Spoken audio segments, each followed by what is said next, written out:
Hey everybody, my name is Dylan Dugan and welcome to Tech Warrior. Today we are going to be talking about the comparison between a Nikon D3400, which is the camera that I am shooting on right now, and a Panasonic Gh4. Let's get into it. So before I start this video, I do want to let you guys know that this video is sponsored by teacherjobfairs.org, your teacher recruitment headquarters. Links down below. So, what is this? This is a Panasonic Gh4 or DMC Gh4. This is a 4K camera that can shoot 4K at 24 frames per second. This camera is what I like to call a beauty. This is my favorite camera. I've owned many DSLRs in my time, and this camera has always beat every single one of them. So the camera that I'm shooting on at this exact second is a Nikon D3400 with an 18 to 55 millimeter kit lens. That is a $300 camera. Well, with the lenses included in the bundle, it was like $600, but it had like a bag and like a memory card and 2 kit lenses and things like that. But it doesn't matter. If you narrow it down, the camera costs $300. This camera without any lenses at all, when I bought it, was around $1,200, but today we're going to be nice and we're going to have it go to for around $1,000. So, what is the big difference between this camera and the camera that you are seeing me on right now? And is it really that big of a difference? Can you see it in video? Well, I'm going to go ahead and not only do a side-by-side top on top of the other comparison, but you're also going to see some cinematic shots that I've taken with each camera, and I want to see if you guys can see the difference between this camera and that one. So this is going to be very interesting.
So as you can see, the Gh4 has a pretty decent image that comes out of it, but so does the Nikon D3400. Now, I do want to let you guys know that the lens that I was shooting on with this Panasonic Gh4 was a Sony 15 to 55 millimeter kit lens. I needed to grab a lens that I had an inverter for because at the time I did not have this lens, which is a prime f1.7 f-stop lens.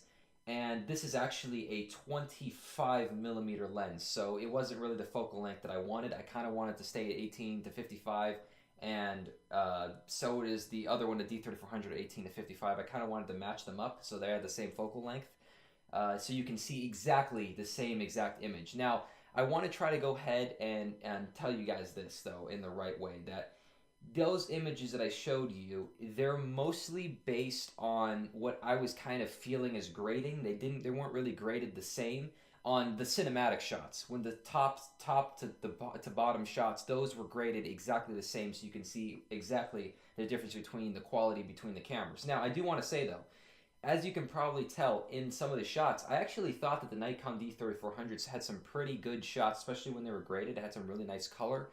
The thing is the shots were a little bit soft, and I wasn't really too happy with those shots. They're a little bit, they seem maybe a little bit out of focus, even when the camera's in focus. And the Gh4, it seemed like the camera was good, but it was a little like, it had like this sharpness to it that I just didn't. I don't know. It's my opinion. I just kind of don't like that type of sharpness. So I'm a little bit kind of confused. Like I don't like a blurry shot, and I don't like an overly sharpened shot. So I don't know if that's just me, but that's just my opinion on the camera. I want to hear what you guys think is your opinion on which camera is better. And to be honest with you, the Nikon D3400, it's actually more of a versatile camera than this one is. I feel like I can do more with the Nikon D3400 than I ever could with the GH4. Sure, I still use the GH4 to make music videos, and this is my primary cinematic camera because it has that flip screen and it has that 4K resolution that I love.